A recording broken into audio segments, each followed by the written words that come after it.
બોટાદ એલસીબીએ આંતરરાજ્ય કાર ચોરી કરતા એક આરોપીને ઝડપી પાડ્યો છે।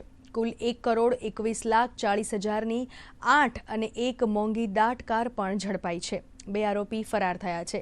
પોલીસ દ્વારા આરોપીને ઝડપી પાડવા તેમજ ઝડપાયેલા આરોપી વિરુદ્ધ કામગીરી શરૂ કરી દેવાઈ છે। કાર ચોરી કરતી ગેંગ ઝડપાતા રાજ્યના અનેક વિસ્તારમાં થયેલ વાહન ચોરીનો ભેદ ઉકેલવામાં પણ સફળતા મળશે।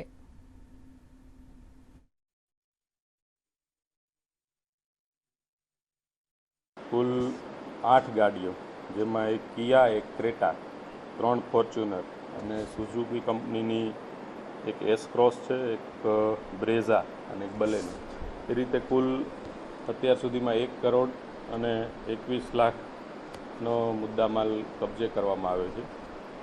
તપાસ દરમિયાન આ જે કિયા ગાડી છે, ક્રેટા અને એક ફોર્ચ્યુનર, એ 3 ગાડીઓ અંગે દિલ્હીમાં ગયા જાન્યુઆરી અને ફેબ્રુઆરીમાં 3 ચોરીના ગુના નોંધાયેલા છે। બાકીની જે ગાડીઓ છે 5, એના એન્જિન ચેસિસ નંબર આધારે વધુ તપાસ ચાલુ છે।